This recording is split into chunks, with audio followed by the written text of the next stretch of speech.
Today we're going to be discussing the sinlessness of Mary. Where were you at, Warrior? This is Yeah, I'm just trying to get verses up. I wanted to ask you about, just in case I get an opportunity to ask you guys. Yeah, Psalm 51, right?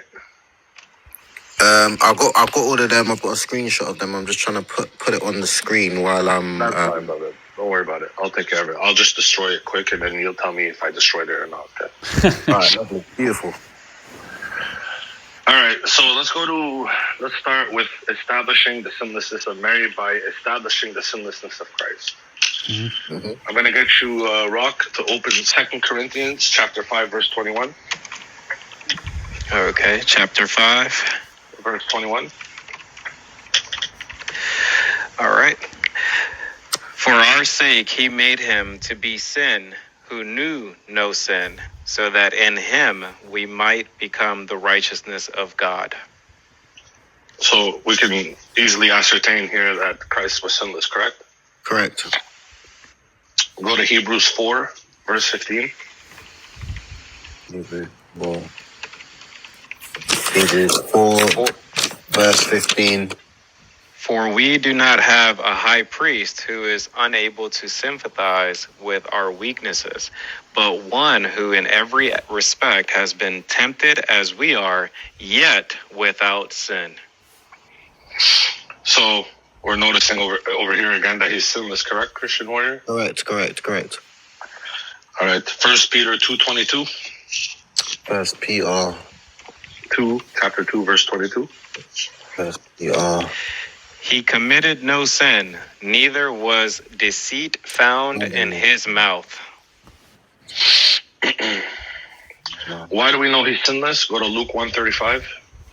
Luke 1:35. This is why he's sinless. Make sure you write that. Favorite chapter. Luke And 1:35. And the angel answered her, the Holy Spirit will come upon you, and the power of the Most High will overshadow you. Therefore, the child to be born will be called Holy, the Son of God. Okay, so we know that he's sinless because he's holy and the Son of God, right? Yeah. And by the virtue of the power of the Most High, correct? Correct. 1 John 3:5. 1 John 3:5. You know that he appeared in order to take away sins, and in him there is no sin. In him there is no sin. Exactly. So again, sinlessness. And sinlessness is synonymous with blamelessness, right? Correct. Let's see what Pilate thought of Christ. Matthew 27:24. Matthew 27. So when Pilate saw that he was gaining nothing, but rather that a riot was beginning, he took water and washed his hands before the crowd, saying, I am innocent of this man's blood. See to it yourselves. And just to back that up, go to John 19:4. John 19:4. Pilate went out again and said to them, See, I am bringing him out to you, that you may know that I find no guilt in him. So even Pilate's acknowledging that he's not guilty, right? He's innocent. Precisely. And let's go to the. Let's go to 1 Peter 1. Verse 1. Verse 18 and 19. Rock. Okay. Knowing that you were ransomed from the futile ways inherited from your forefathers, not with perishable things such as silver or gold, but with the precious blood of Christ, like that of a lamb without blemish or spot. So the lamb is without blemish or spotlessness? Correct. Blamelessness, guiltlessness? Yeah. Okay, beautiful. So can we, without a doubt, affirm that Christ is clean, sinless? Yep. Correct. Amen. Correct. All right. Let's start with Job 11. verse 1 to 4. Job 11. Then Sophar and Naamathi answered and said, should a multitude of words go unanswered, and a man full of talk be judged right? Should your babble silence men? And when you mock, shall no one shame you? For you say, my doctrine is pure, and I am clean in God's eyes. So, being clean in God's eyes is the pureness and cleanliness of a good doctrine. Right, Christian Warrior? Correct. All right, go to Job 22, verse 30. Job 22, verse 30. Yep. He delivers even the one who is not innocent, who will be delivered through the cleanness of your hands. So cleanliness is, so the uninnocent is not clean, but their delivery is from God's cleanliness, the cleanliness of his hand, correct? Correct. Interesting. Now let's take a look at original sin. Psalm 51, verse 1 to 7. Watch this. Have mercy on me, O God, according to your steadfast love, according to your abundant mercy. Blot out my transgressions. Wash me thoroughly from iniquity and cleanse me from my sin. For I know my transgressions, and my sin is ever before me. Against you, you only have I sinned and done what is evil in your sight, so that you may be justified in your words and blameless in your judgment. Behold, I was brought forth in iniquity, and in sin did my mother conceive me. Behold, you delight in truth in the inward being, and you teach me wisdom in the secret heart. Purge me with hyssop, and I shall be clean. Wash me, and I shall be whiter than snow. So notice over here, bro, that it says you have brought me forth in sin, right? Warrior? Yeah. Obviously here, this is a take back to Genesis 3, where Adam and Eve transgressed. Yeah. That's right. Well, we don't know if it's an apple. We call it a fruit, right? Okay. So notice over here what's occurring is that this is it's making reference to original sin, right? Correct. All right. So therefore, procreation pushes original sin, right? Because of procreation, your mother was a victim of original sin, and so therefore, when she birthed you, you're a victim of original sin, right? Correct. Go to Job 33, verse 9. Job 33. You say, I am pure without transgression. I am clean, and there is no inequity in me. So can we agree that pure and without sin and no iniquity is being tagged to cleanliness? Yes. Beautiful. Go to Job 14, verse 1 to 4, and this is where we have a problem. Because did we not establish Christ as sinless? Yes. Remember, warrior, we established that Christ is sinless. So I want you to pay attention to the context of Job 14, verse 1 to 4. Watch the first verse, what it's talking about. Go ahead. Man who is born of a woman is few of days and full of trouble. He comes out like a flower and withers. He flees like a shadow and continues not. And do you open your eyes on such a one and bring me into judgment with you? Hold on. So notice here, warrior, that this is about a man who is birthed of a woman, correct? Correct. Watch what the last verse says, verse 4. Go ahead. Who can bring a clean thing out of an unclean? Whoa, there is not one. Whoa. Let's go back a second. Just go back. Read that again. Who can bring a clean thing out of an unclean? There is not one. Wow. So is Mary a commoner or is she holy? What do you think? She's clean. She's clean. She's I clean. didn't ask you that. Is she a commoner or is she holy? She's holy. She's not a commoner, right? She's not a commoner, no. No, okay. Leviticus 10:10. Leviticus 10:10. Working on it here. Leviticus 10:10. Thanks You for are- telling me this, by the way. Appreciate it. You are to distinguish between the holy and the common, and between the unclean and the clean. What's the clean being called here, Rock? You can distinguish between the holy and the common, between the unclean and the clean. What's the holy being called here? So if If unclean is common, right? Yeah. So therefore clean is? It's holy. Interesting. Interesting. Now let's go to Psalm 18 for a definition of what is clean. Psalm 18, verse 16 to 24.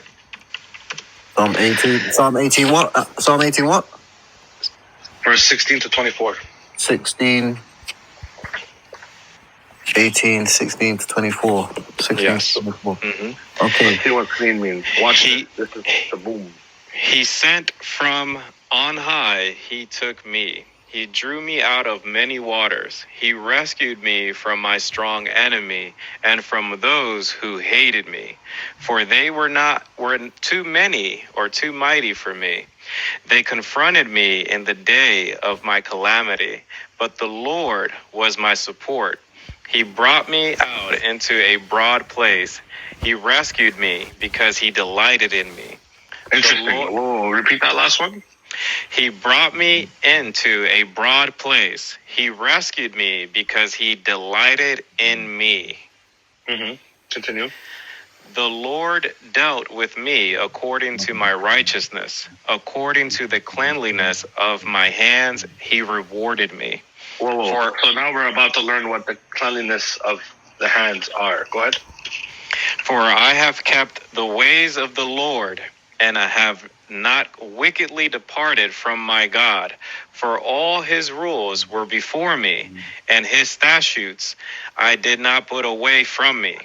I was blameless before him, and I kept myself from my guilt. So the Lord has rewarded me according to my righteousness, according to the cleanliness of my hands in his sight. Interesting. So, real quick, brother. We established that Christ is sinless, correct? Correct. And that sinlessness means guiltlessness, right? Yeah. And it means blamelessness. Yep. And it means cleanliness, right? Yep. And so therein, when we read Job 11, verse 1 to 4, we understood about cleanliness, right? Yep. We read up Job 22, verse 30, we yet again understood about cleanliness, right? Correct. Then we read Job 33, verse 9, we understood about cleanliness, right? Correct. But then we showed you the exemption of original sin from Psalm 51, verse 1 to 7, right? Correct.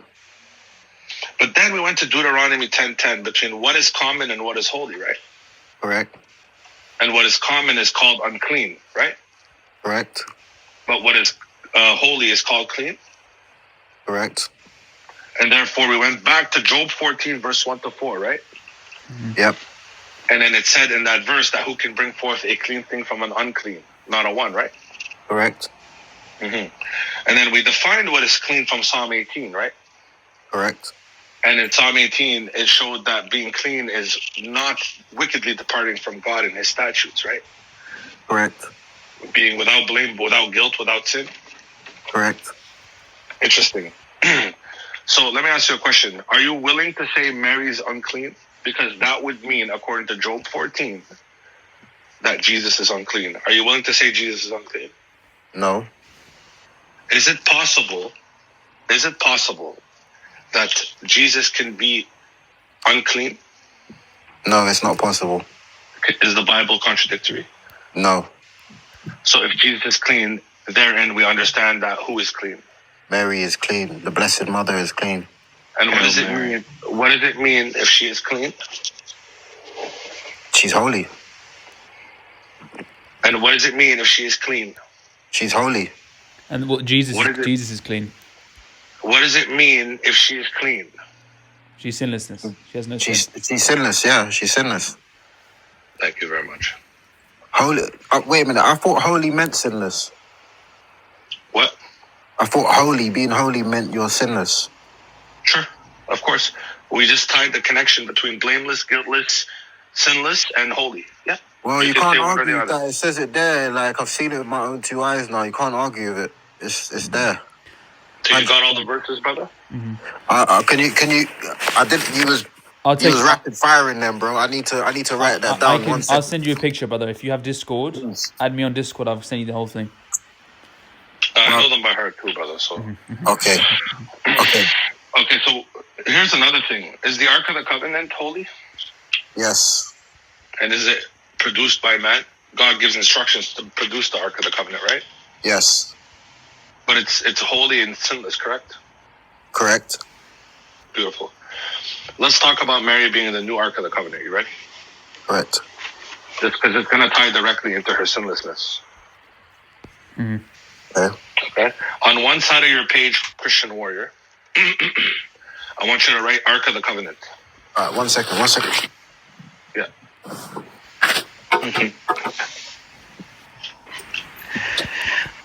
That was the smoothest, immaculate conception teaching ever, James.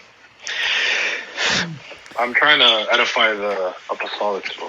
They need to know this. Mm-hmm. Brother, okay, ready.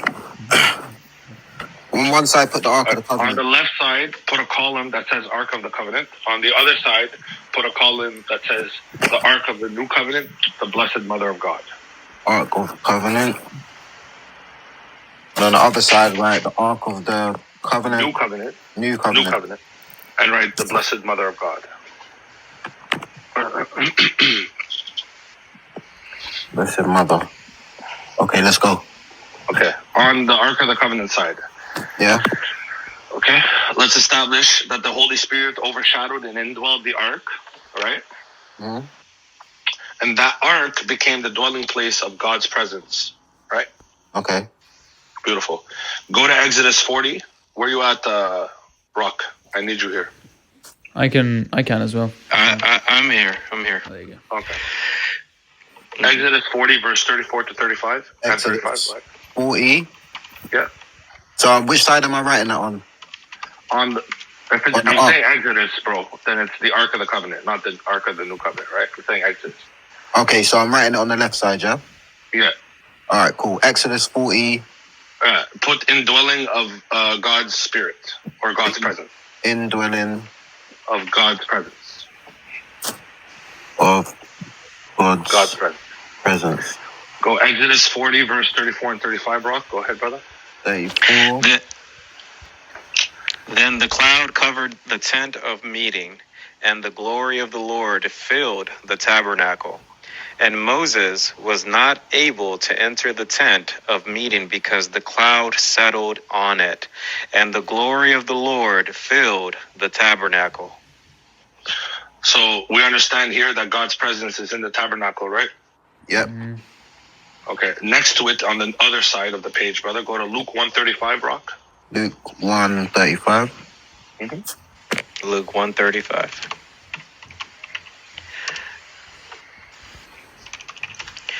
And the angel answered her, "The Holy Spirit will come upon you, and the power of the Most High will overshadow you. Therefore, the child to be born will be called Holy, the Son of God." Wow. So notice over here the same exact terminology, right?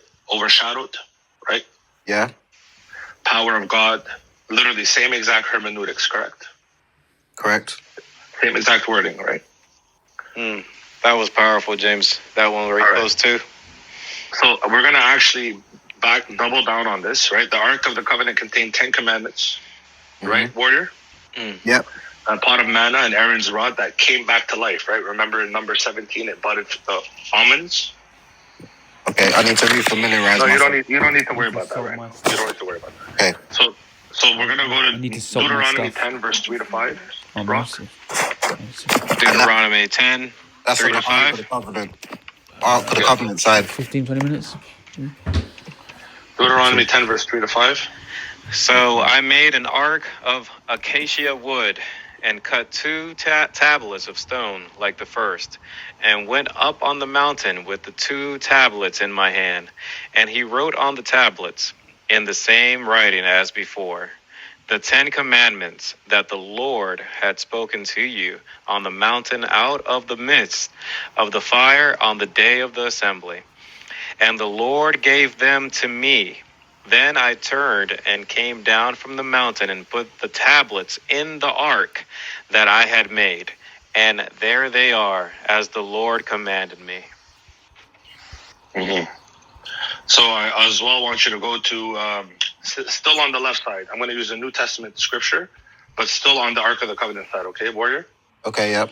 Go to Hebrews 9:4. Hebrews 9:4. 9:4.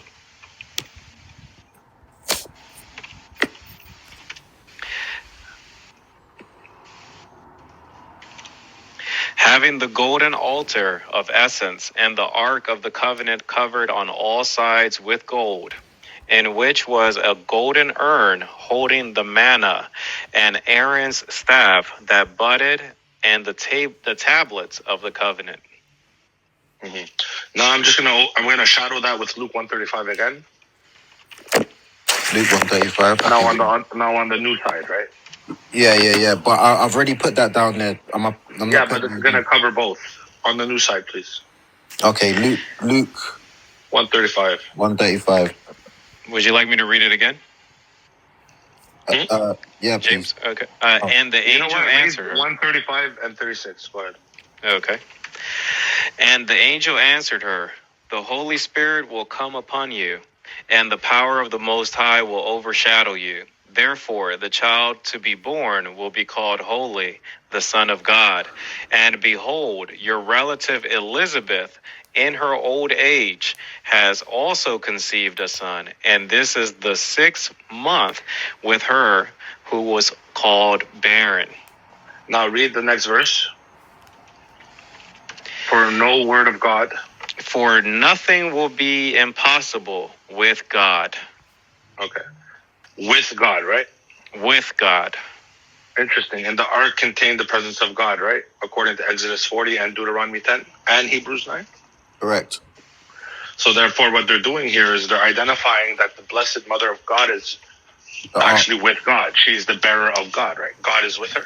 Yeah. Beautiful. And then let's go on to the ark travels, right? To the hill country of Judah and the rest of the house, right? Of Obed-Edom. Uh-huh. Okay, on the left side, I want you to write 2 Samuel. 2 Samuel. Chapter 6, verse 1 to 11. 6 verses 1 to 11. Go ahead, Rod. 2 Samuel 6, 1 to 11. Okay. David again gathered all the chosen men of Israel, 30,000. And David arose and went with all the people who were with him from Baal Judah, to bring up from there the ark of God, which is called by the name of the Lord of hosts, who sits enthroned on the cherubim. And they carried the ark of God on a new cart and brought it out of the house of Abedam, which was on the hill. And Uzzah and Ahio, the sons of Abinadab, were driving the new cart with the ark of God, and Ahio went before the ark. And David and all the house of Israel were celebrating before the Lord with songs and lyres and harps and tabourines and castanets and cymbals. And when they came to the threshing floor of Nakon, Uzzah put out his hand to the ark of God and took hold of it, for the oxen stumbled. And the anger of the Lord was kindled against Uzzah, and God struck him down there because of his error. And he died there beside the ark of God. And David was angry because the Lord had broken out against Uzzah, and that place is called Perez Uzzah to this day. And David was afraid of the Lord that day, and he said, how can the ark of the Lord come to me? So David was not willing to take the ark of the Lord into the city of David. But David took it aside to the house of Obed-Edom, the Gittite, and the ark of the Lord remained in the house of Obed-Edom and Gittite 3 months. And the Lord blessed Obed-Edom and all his household. So you notice over here that the ark traveled to the hill country of Judah, right? Yeah. Right. Can you identify that verse, Rock, where it says it travels to the hill country of Judah? Yeah, I'm looking for it right now. And the anger of the Lord struck him. And when he broke out with Uzzah, let's see here. Yeah, so the part that says Judea or Judah. Go ahead. Mm-hmm. Rock, isn't it verse 2 where it says, and David arose and went with all the people who were with him from Baale Judah? Yeah, yep, you got it. And David arose and went with all the people who were with him from Baal Judah to bring him up from there the ark of God, which is called by the name of the Lord of hosts, who sits enthroned on the cherubim. Interesting. So you're telling me the ark traveled to the hill country of Judah, right? Mm-hmm. Yeah. Yeah, go to Luke 139 on the other side of your page now, Warrior. Luke 139. In those days, Mary arose and went with haste into the hill country to a town in Judah. So what occurs with the ark is what's occurring with Mary, right? Exactly. Oh, wow.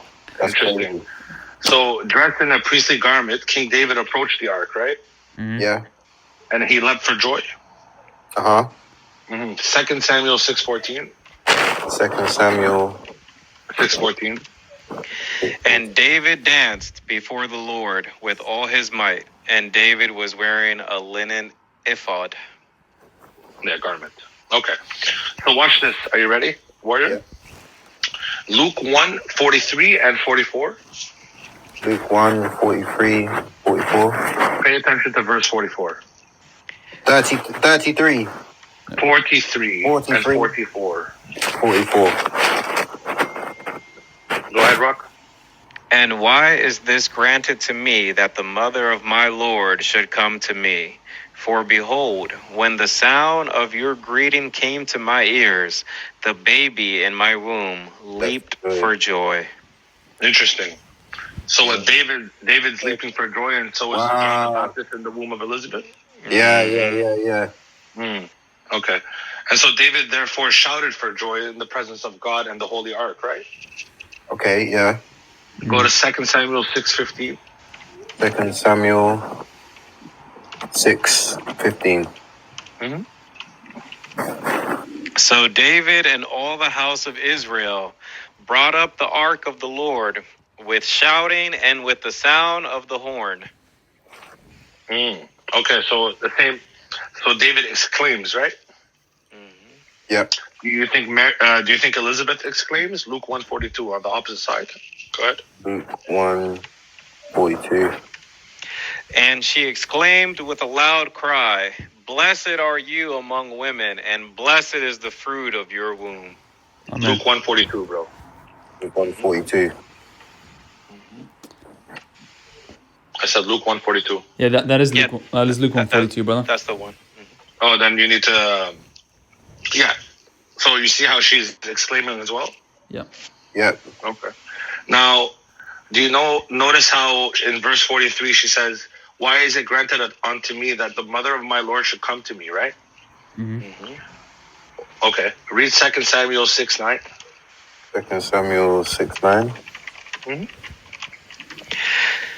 And David was afraid of the Lord that day, and he said, "How can the ark of the Lord come to me?"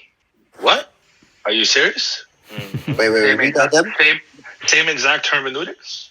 Read that again. And David was afraid of the Lord that day, and he said, "How can the ark of the Lord come to me?"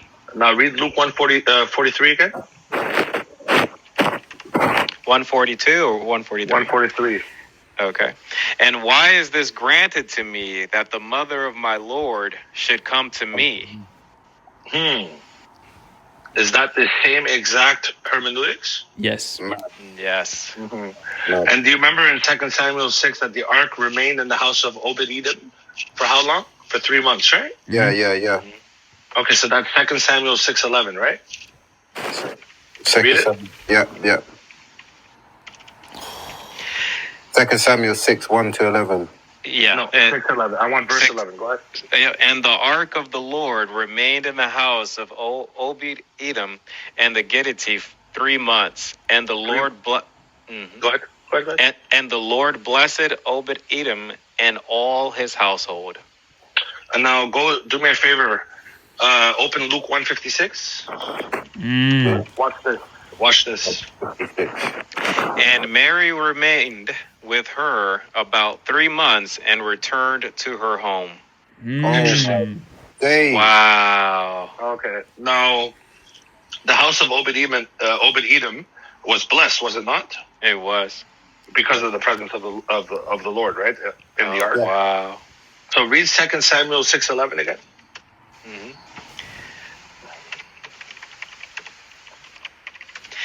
And the ark of the Lord remained in the house of Obed-Edom the Gittite 3 months, and the Lord blessed the Obed-Edom and all his household. So the Lord blessed him and all his household, right? Yeah. The house, correct? Yes. Yes. All right. Now go Luke 1, verse 39-45, and tell me how many I times know the what you're word... gonna say. I know what you're gonna say. Luke 1, verse 39-45, how many times does the word blessed come up? Watch this. Go ahead. In those days, Mary arose and went with haste into the hill country to a town in Judah. And she entered the house of Zechariah and greeted Elizabeth. And when Elizabeth heard the greeting of Mary, the baby leaped in her womb. And Elizabeth was filled with the Holy Spirit. And she exclaimed with a loud cry, "Blessed are you among women, and blessed is the fruit of your womb. And why is this granted to me, that the mother of my Lord should come to me?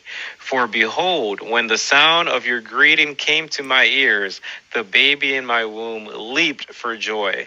And blessed is she who believed that there would be a fulfillment of what was spoken to her from the Lord." In the manner that the house was blessed in 2 Samuel chapter 6, verse 11, can we agree? Wait. Sorry to stop you. The last Luke verse, what was that? Luke 1? Luke 1, 39-45. 39-45. Yeah. All right, sorry, yeah, go ahead. Yeah. So notice that the blessed home is no different than the blessing occurring in Luke 1, 39-45, right? Precisely. Interesting. And then the Ark of the Covenant actually returns to its sanctuary, right? And eventually ends up in Jerusalem, where the presence of God and glory of God is revealed in the new built temple, right? I don't know if you guys know the Bible, but that's actually what happens. And you'll see it where in 2 Samuel 6:12, Rock? It was told King David, "The Lord has blessed the household of Obed-Edom and all that belongs to him, because of the ark of the God." So David went and brought up the ark of God from the house of Obed-Edom to the city of David with rejoicing. So you notice how it's going back to Jerusalem, right? In the temple built. I'll prove it some more. 1 Kings chapter 8, verse 9-11.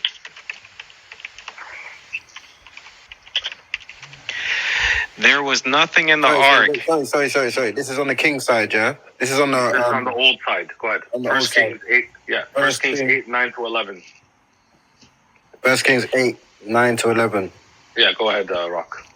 There was nothing in the ark except the 2 tablets of stone that Moses put there at Horeb, where the Lord made a covenant with the people of Israel when they came out of the land of Egypt. And when the priest came out of the holy place, a cloud filled the house of the Lord, so that the priest could not stand to minister because of the cloud, for the glory of the Lord filled the house of the Lord. Notice over here, so the house of the Lord is making reference to the temple, right? Yeah. So no different than when Mary returned home from visiting Elizabeth, right? And she eventually comes to Jerusalem, where she presents God the Son in the temple, right? Yeah. Go to Luke 1:56, Rock. This is on the new side, warrior. Yeah. 1:56. Yeah. And Mary remained with her about 3 months and returned to her home. Now go to Luke 2:21 and 22. Luke 2:21. Just to drive it home.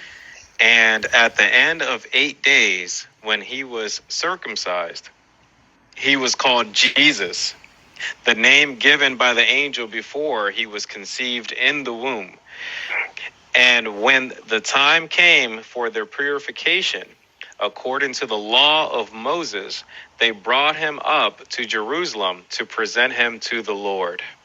Interesting. So the same thing that occurs in 2 Samuel 6:12 and 1 Kings 8, verse 9 to 11 occurs in Luke 1:56 and Luke 2:21 and 22, right? Warrior? Correct. We also know that God made Aaron's rod, which he kept in the ark, right? That would be anyway. I'll get into that in a minute. So God made Aaron's rod, right?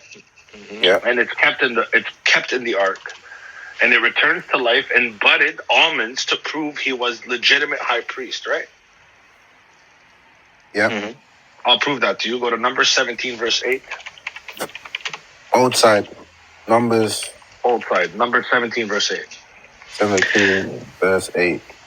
On the next day, Moses went into the tent of the testimony, and behold, the staff of Aaron for the house of Levi had sprouted and put forth buds and produced blossoms, and it bore ripe almonds. So, would you agree, warrior, that this is to legitimize the high priesthood? Yes. Yes? Yes. Okay, go to Hebrews, on the new side, Hebrews 4, verse 14. Hebrews 4, verse 14. Yeah. 14. Since then we have a great high priest who has passed through the heavens, Jesus, the Son of God. Let us hold fast our confession. So notice over there in number 17, verse 8, it's the legitimizing of the high priesthood, right? Yeah. But in Hebrews 4:14, who's being identified as the high priest? Jesus. Wait. Jesus. Yeah, read that again though, so I can... Wait. Okay, hold on. I'll explain it to you. In number 17, verse 8, why we understand that Aaron and the Levitical priesthood is the high priesthood? Because all the staffs of all the tribes were put in the Ark of the Covenant overnight. Okay. Right? By the decree of God. Uh-huh. The next day, they are meant to come back and take back their staffs. Except God said, leave Aaron's staff in the ark. Because what? It budded. As a legitimizing of high priesthood, right? Yeah. So therefore, the Ark of the Covenant withheld the high priesthood, right? Yeah. Okay, so what occurs in Hebrews 4, verse 14? So this one again says, since then we have a great high priest who has passed through the heavens, Jesus, the Son of God, let us hold fast our confession. So who's the great high priest? Okay, so you're saying Jesus is the new high priest. That's That's what Hebrews 4 is saying, right? Yeah. And who bore Jesus? Mary, the Blessed Mother. And who bore the high priest in the Old Testament? The Ark. Or the Ark of the Covenant, right? Yeah. Wow. Okay. So let me ask you a question. This is the only part of my argument where I appeal to miracles. Okay. When we see Mary, we see her clothed in blue, right? Clothed in blue. Right? I'll We see her take one for it. Yeah, go on. Oh, okay, someone pull up a picture of Mary. Yeah. Daniel, pull up a picture of Mary. Yep.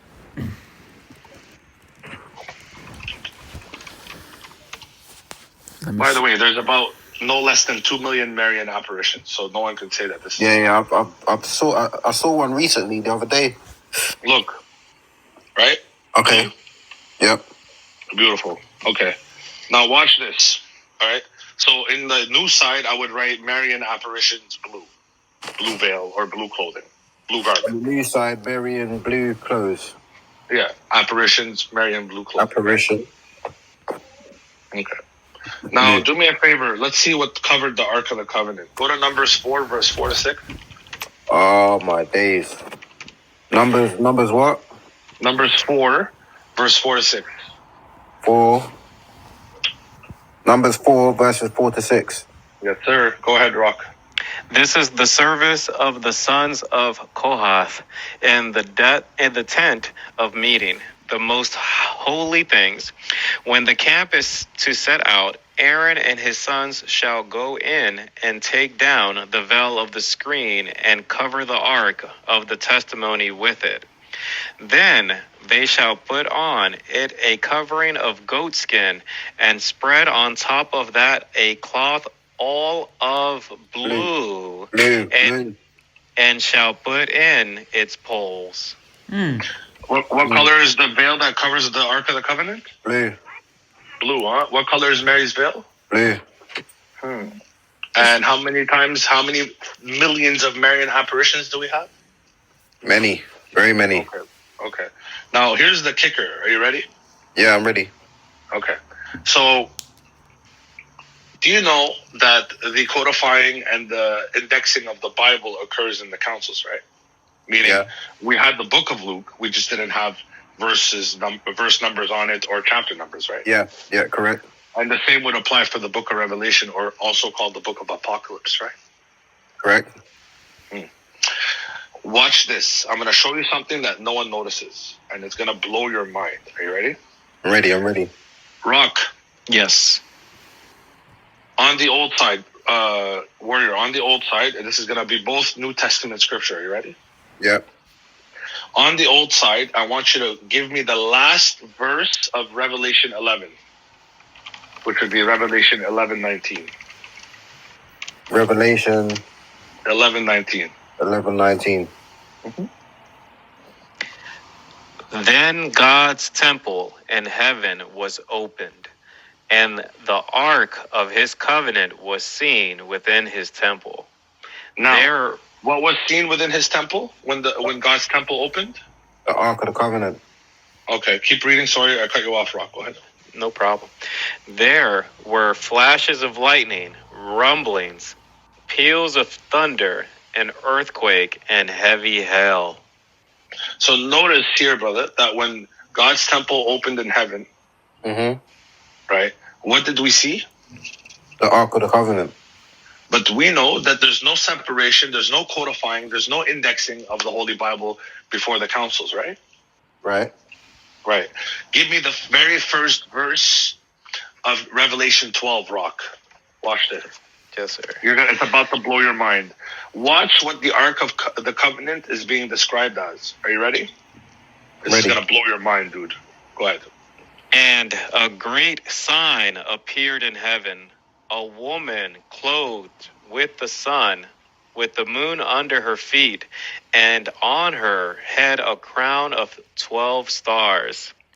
She's the queen. You didn't catch it. What did we see when the temple opened in Revelation 11? The Ark of the Covenant. And what is the Ark of the Covenant being called in Revelation 12:1?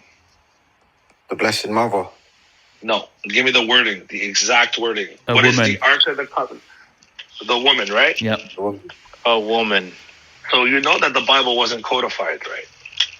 So that means when we have these manuscripts, there's no number or chapter number or verse number, right? Yeah. So this would have been successive, right? Okay, now what I need you to do, Rock, is to read them both side by side. First 11:19 and Revelation 12:1. Okay. 11:19.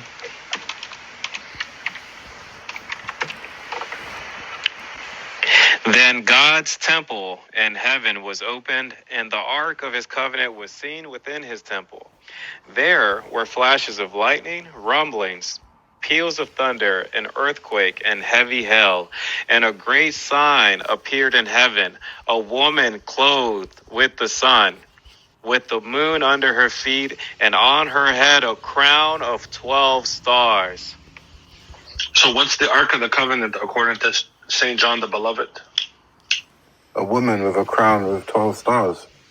Clothed in the sun with a moon under her feet. Mm-hmm. So she's holy. She's the queen of heaven. Yeah. You want to talk about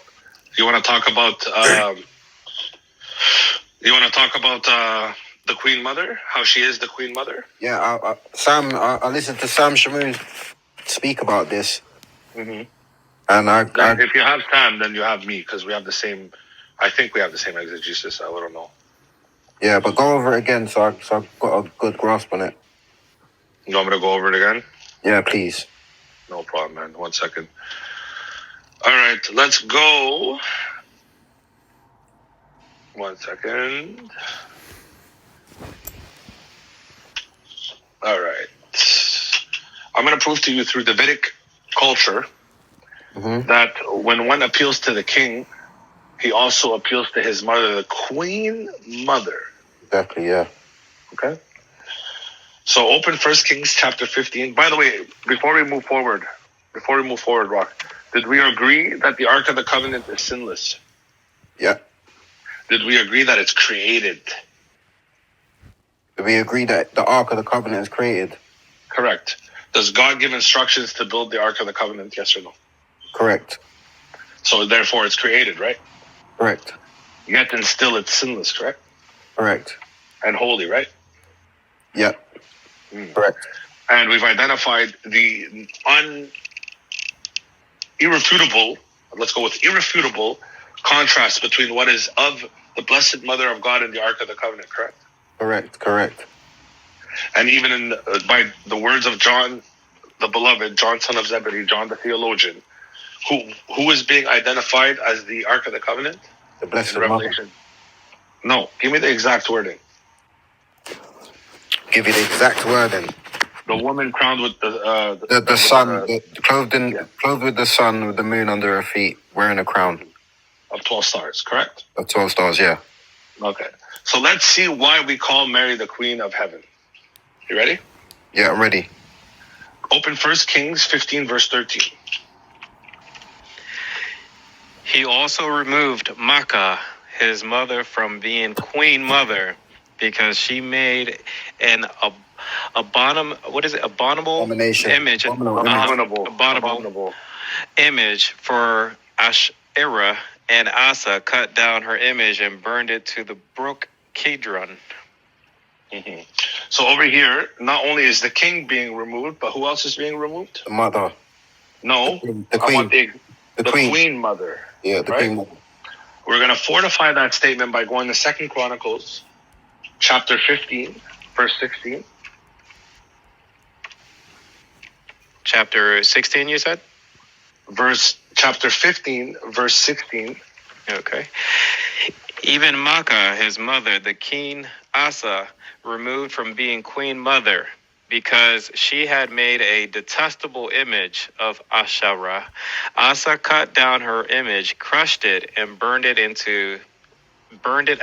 the brook Kidron. So same thing as 1 Kings 15:13, right? And if you guys know anything about Chronicles, it's pretty much the iteration of the Davidic kingships, right? Mm. It's chronology of kingship, right? Yeah. So it's just to fortify what is said in 1 Kings chapter 15, verse 13, right? Mm. Wait. You said 1 Kings 13. 15:13. 15:13. I would put it next to 2 Chronicles 15:16. Wait, you're going too fast, bro. Slow down, please, man. Yo, can you do me a favor? Just 1 sec. KB, man, you're just very annoying, right? Today is about Catholicism, okay? 1 Kings 15, verse 13. 1 Kings 13. And then Chronicles. 2 Chronicles 15:16.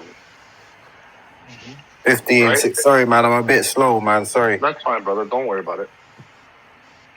Yeah, I'm ready. Okay. So 2 Kings. Now I'm going to show you the importance of the Queen Mother. 2 Kings 10:13. 10:13. Jehu met the relatives of Ahaziah, king of Judah.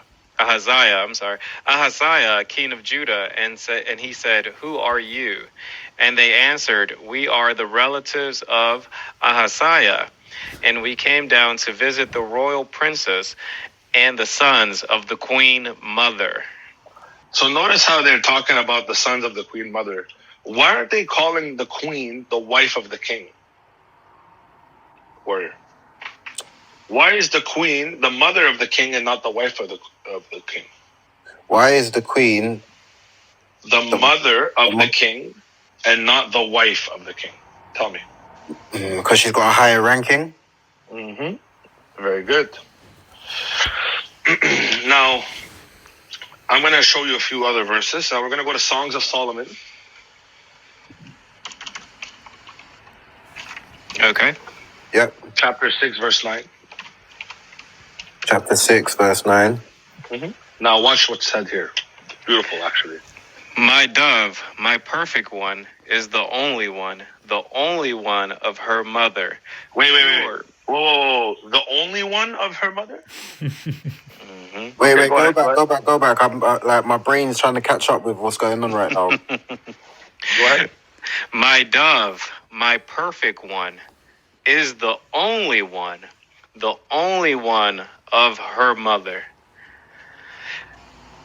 Pure to her who bore her, the young women saw her and called her blessed, the queens and concubines also, and they praised her. Wait, so the woman that is born, this is, by the way, in reference to the Immaculate Conception and not just Mary, but really about Anna and Joachim, the parents of Mary, right? Yeah. But they're saying even the queens and the concubines are going to call her blessed, correct? Mm-hmm. Correct. What does Gabriel say?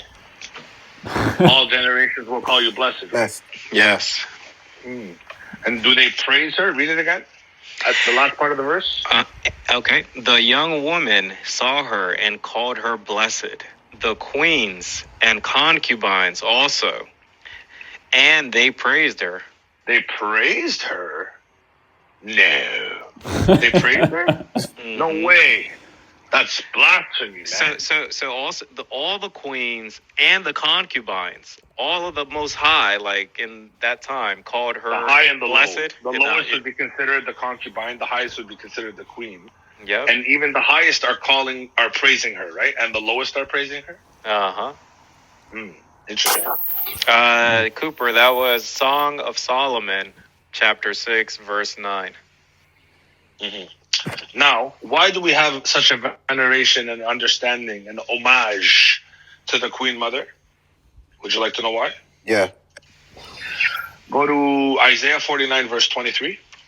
Isaiah 49, verse 23. Mm-hmm. Kings shall be your foster fathers, and their queens your nursing mothers. With their faces to the ground, they shall bow to you and lick the dust off your feet.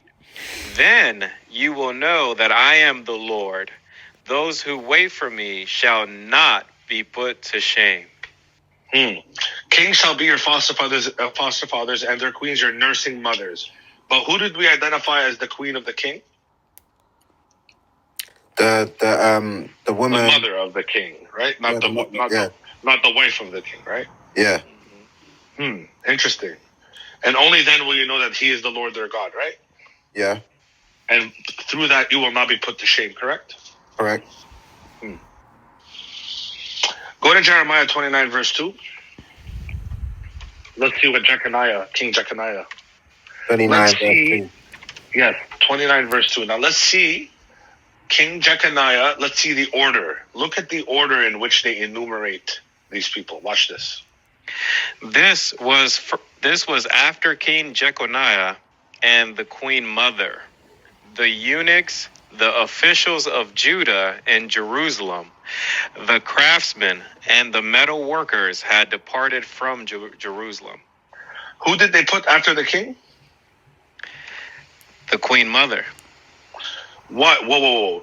On top of the eunuchs? On top of the eunuchs. So do you remember in Matthew 19, Christ said, some are made eunuchs by men, some are made eunuchs by birth, and some make themselves eunuchs for the kingdom of heaven, right? Remember what it says in Matthew 19? Yep. Mm-hmm. Yeah. But why are the eunuchs coming after the Queen Mother? Because she's higher ranking than them. That's right, but she's definitely not God, right? Which would be the king, correct? Correct. But she is the Queen Mother of the king, correct? The Davidic king, that is, right? Yeah. And Christ is the fulfillment of the Davidic kingship? Correct. Interesting. Beautiful. Watch this. Now, why do we say she has a crown? Remember what we read in Revelation 12, verse 1? The 12 stars. Watch this. Jeremiah 13, verse 18. Jeremiah 13. No, did you say 13 or 18? Chapter 13, verse 18. Oh, okay.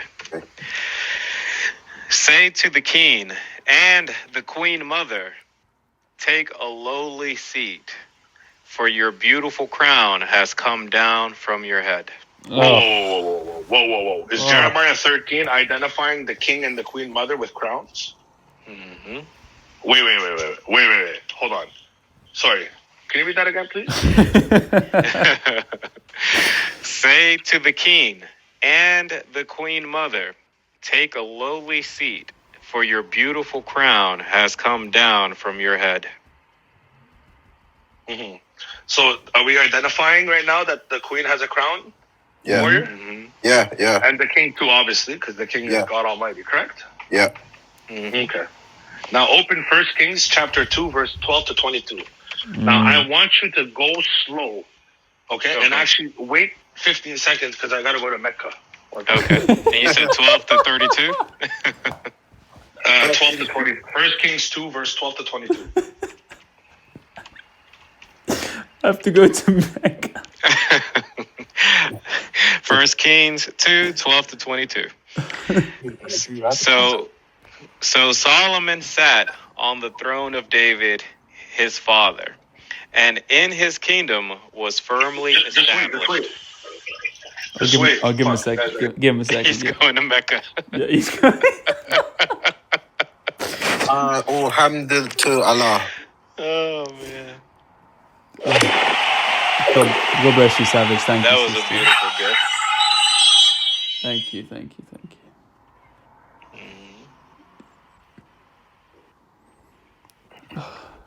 Somebody sent a search party to Mecca. Oh, man. We'll ride a flying donkey and find them. It'd be nice. Guys, be nice. Be nice. Okay, who cares, bro? I think it's kind of funny.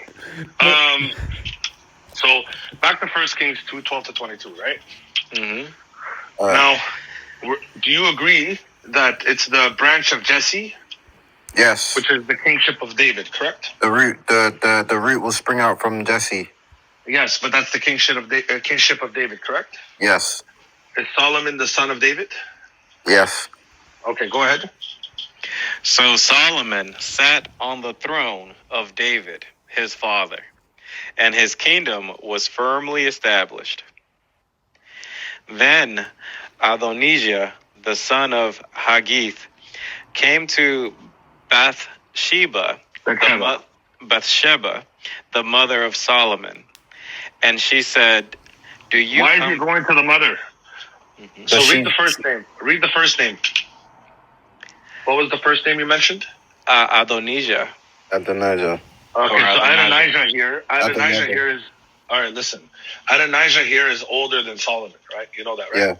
Yeah. And he should have had the kingdom, right? But by the decree of God, the kingdom was given from David to Solomon, correct? Precisely. And he is half brother, not same parents, correct? Correct. Okay. Watch what Adonijah says to Bathsheba. Watch this. Go ahead. Do you come peacefully? He said, peacefully. Then he said, I have something to say to you. She said, speak. He said, you know that the kingdom was mine, and that all Israel fully expected me to reign. However, the kingdom has turned about and become my brothers, for it was his from the Lord. And now I have one request to make of you. Do not refuse me. Hold on. So he's got one request to make of Bathsheba, right? Yeah. And we've already established that in Davidic tradition, the mother of the king is called what? Queen. Queen what, man? Always give me full terminology. Queen mother. Beautiful. Okay, hold on 1 second. Just take a hike there. Science is God. Take a hike. Okay, you can clearly tell what we're doing, like we care about your ridiculousness. By the way, just to put this out there before I continue, believing that there is no God is a religion in and of itself. You're a joke. Okay. You need more faith to believe that there is no God than otherwise. Coward. As I was saying. Yeah, the mother, Queen mother. Yeah. So you were saying, go ahead. Yep. She said to him, speak. And he said, please ask King Solomon. He will not refuse you. Whoa. What does Adonijah say? He will not refuse you? Mm-hmm. Wait. Check this out, warrior. He will not refuse you.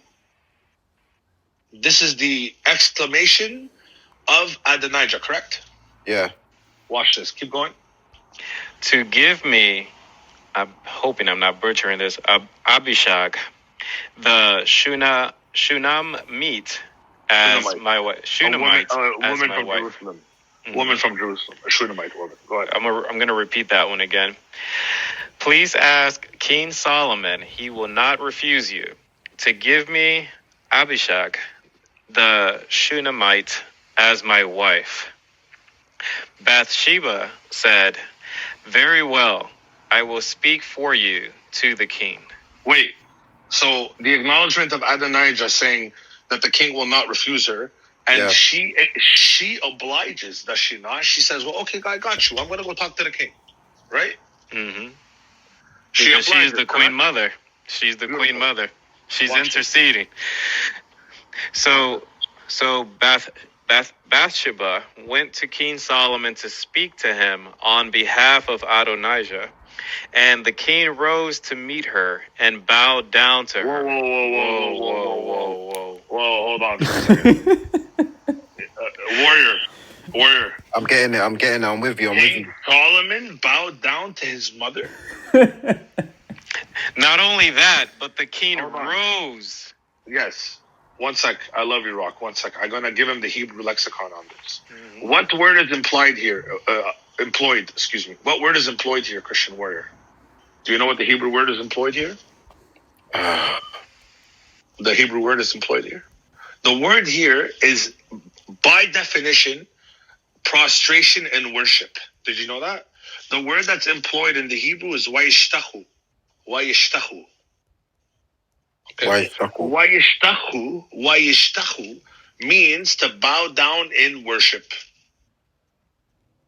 So he rose, just like my brother Rock told you, and he bows down in worship to Bathsheba, correct? Correct. Would that be considered idolatry? No, in some sense, yeah, but David. So why isn't it considered idolatry then? Because she's worthy. Because it's not considered. That's right. Now keep going, brother Rock. Go ahead. Yes. I'm just going to read that again, because that was just too powerful. So, and the king rose to meet her and bowed down to her. Then he sat on his throne and had a seat brought for the king's mother. Wait, so now you're telling me that he and the mother have seats? They both have thrones. Weird, man. Wait, it's almost like the church fathers got it right or something. It's about to get better. Hold on. Okay. So he rises after prostrating in worship and pulls a seat or a throne for her, correct? Correct. Go ahead, Rock. Yep. And she sat on his right side. Oh, wow. Man, you Ignatius of Antioch. I knew you were right, man. I knew Clement was right. I knew it, man. Polycarp, all of them. Anyways, go ahead. Then she said, I have one small request to make of you. Watch this. Do not refuse me. Whoa, pause. So far, we have an admission from Adonijah that says he will not refuse you. And now we have an admission from the Queen Mother that she is not to be refused. Mm-hmm. Deep. Right? Yep. Yes or no? King Solomon, brother. King Solomon. Chill, Christian. Chill, relax. Okay. So hold on. Let me just remove this muzzy here for you, brother. Got you. He's a Somali anyway. Bahawas. I just insulted somebody in his family. Anyway, go ahead. All right. So now we know that Adonijah exclaims that the mother is not rejected. Now we know that the mother exclaims she is not to be rejected. Watch this. Go ahead. And the king said to her, make your request, my mother, for I will not refuse you. Whoa. Hold on. Adonijah makes that assertion. Can we agree, warrior? Yeah.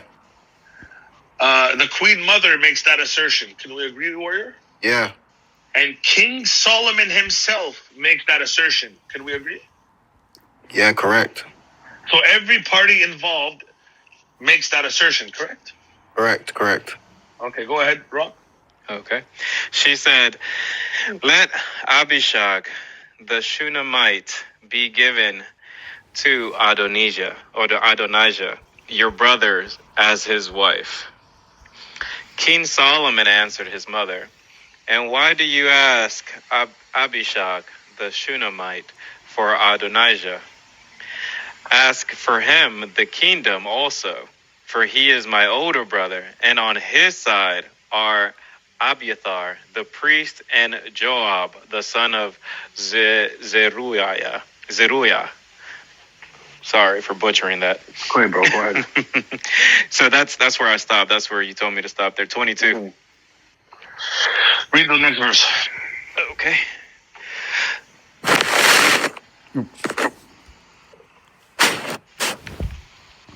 Let's see, where am I at?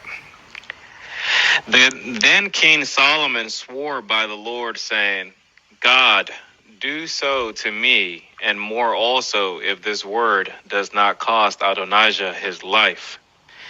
Now, therefore, as the Lord lives, who has established me and placed me on the throne of David, my father, and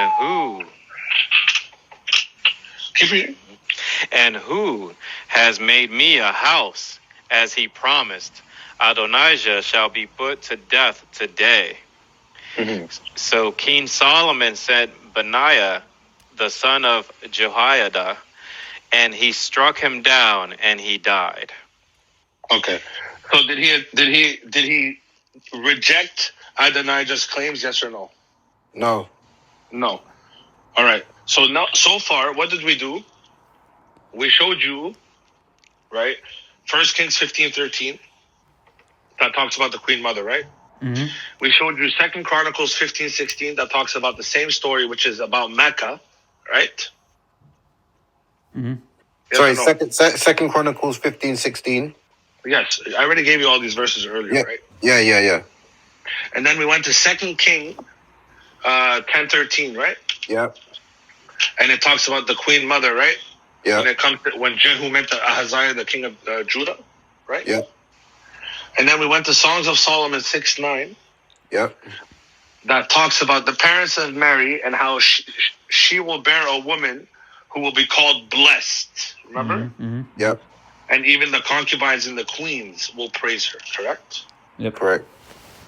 And then we went to Isaiah 49, verse 23, right? Correct. That talks about the queens that are the nursing mothers.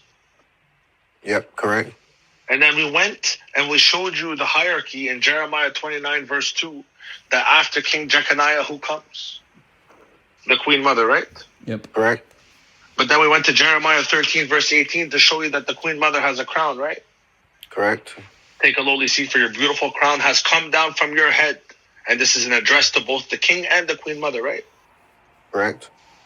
And then we went to 1 Kings, chapter 2, verse 12 to 22, where Adonijah, the queen mother, Bathsheba, and Solomon oblige, correct? Correct. And who is the interceder for all of this in 1 Kings 2? The queen mother. The queen mother is the one who intercedes for all of this, right? Correct. And that admission is made by Adonijah, the queen mother, and the king, correct? Solomon. Correct? Correct, yeah. Okay, now go read John 2. My favorite. John 2. The first 12 verses. Actually, it doesn't even matter. Just you'll know when to stop. Okay. That's the one. John 2, brother. Mm-hmm. On the third day, there was a wedding at Cana in Galilee, and the mother of Jesus was there. Jesus also was invited to the wedding with his disciples. When the wine ran out, the mother of Jesus said to him, "They have no wine." Whoa. And so over here, she's supplicating, right? Yeah. She's saying they have no wine. Yeah. Watch this. Go ahead. Mm-hmm. And Jesus said to her, "Woman, what does this have to do with me? My hour has not yet come." His mother said to the servants, "Do whatever he tells you." Okay, so who's interceding for the wedding at Cana here? The Blessed Mother. Interesting. It's no different than what's occurring with Bathsheba in 1 Kings 2. Exactly. But we also established that the mother is considered the queen mother, correct? Correct. But in Revelation 11, verse 19, and Revelation 12, verse 1, does she have a crown? Mm-hmm. And in Jeremiah 13, verse 18, does she have a crown? Bingo. Yep. Interesting. So does she get rejected? Keep reading.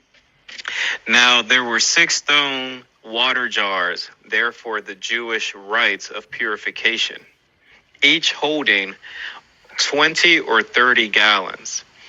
Jesus said to the servants, "Fill the jars with water." And they filled them up to the brim. And he said to them, "Now draw some out and take it to the master of the feast." So they took it. When the master of the feast tasted the water, now become wine, and did not know where it came from, though the servants who had drawn the water knew, the master of the feast called the bridegroom and said to him, "Everyone serves the good wine first, and when people have drunk freely, then the poor wine. But you have kept the good wine until now. This the first of his signs Jesus did at Cana in Galilee, and manifested his glory, and his disciples believed in him." Beautiful. One second. So, what occurs in 1 Kings chapter 2, verse 12 to 22 occurs here in John 2, verse 1 to 11, right? And we established the queenship of the mother, correct? Yep. Correct. Now go, my brother, and read verse 4 again, John 2, verse 4. Yes. And Jesus said to her, "Woman, what does this have to do with me? My hour..." Hold on. What was the word employed in Revelation 12, verse 1? What was the mother called? Woman. Woman? But that's the same address. But that's the same address he makes here in John 2, verse 4, right? Okay, now watch this. On Christ's most agonizing moment on the cross, right? Go to John 19, verse 25, 26, 27. Watch this. John 19. 25, 26, 27. But standing by the cross of Jesus were his mother and his mother's sister, Mary, the wife of Clopas, and Mary Magdalene. When Jesus saw his mother and the disciple whom he loved standing nearby, he said to his mother, "Woman, behold your son." Then he said to the disciple, "Behold your mother." Wait, one second. That's John the disciple? Yes. Wait. Pay attention here, brother. He looked down at his mother and he said, "Woman, behold thy son." Right, warrior? Yeah, I'm He listening. looked down at the Virgin Mary and said, "Woman, behold thy son." right? Yeah. But then he turns to the beloved disciple. Who's John the beloved? His disciple. Okay. Go to Matthew 10, verse 1 to 3. Matthew 10, We're just going to identify who John is. 1 to 3. Watch this. Go ahead, Rock. And he called to him his 12 disciples and gave them authority over unclean spirits to cast them out and to heal every disease and every affliction. The names of the 12 apostles are these: first Simon, who is called Peter, and Andrew, his brother, James, the son of Zebedee, and John, his brother. Wait. Whoa. So John is John, son of Zebedee? Mm-hmm.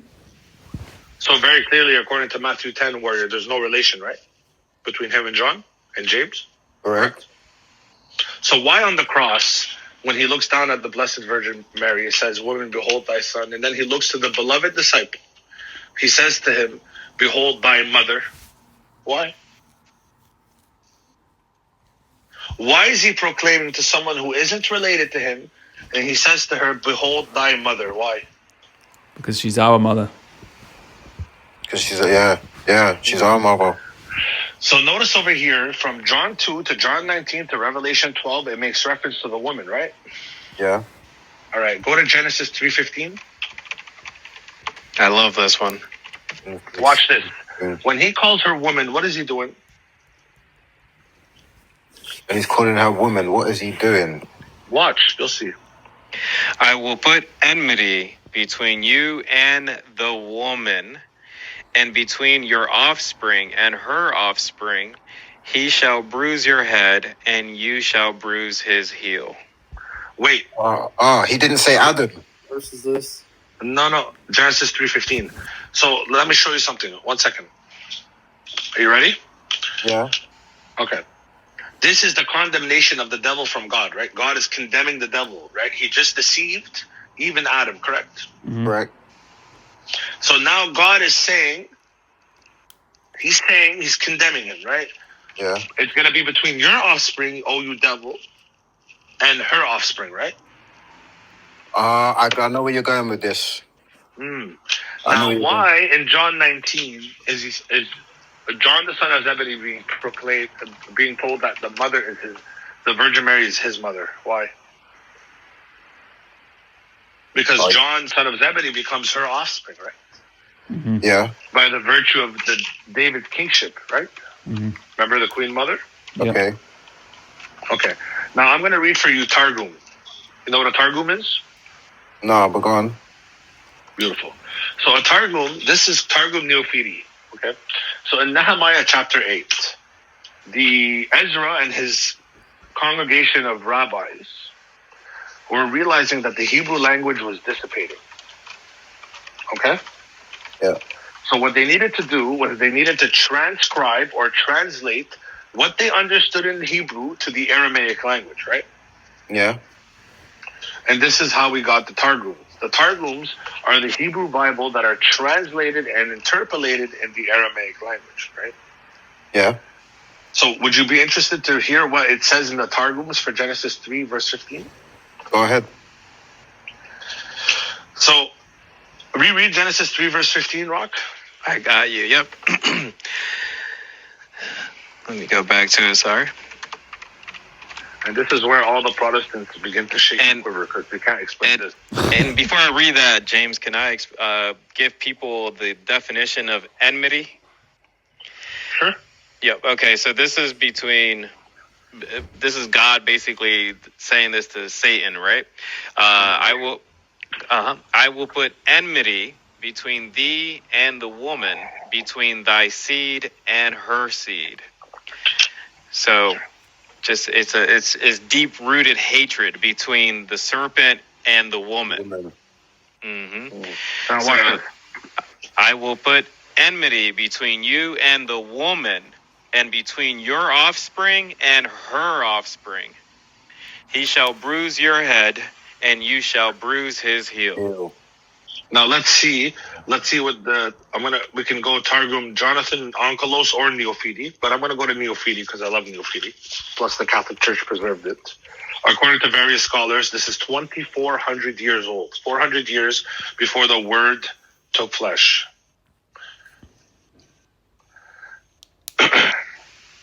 And I will put enmity between you and the woman, and between her sons and your sons and her son.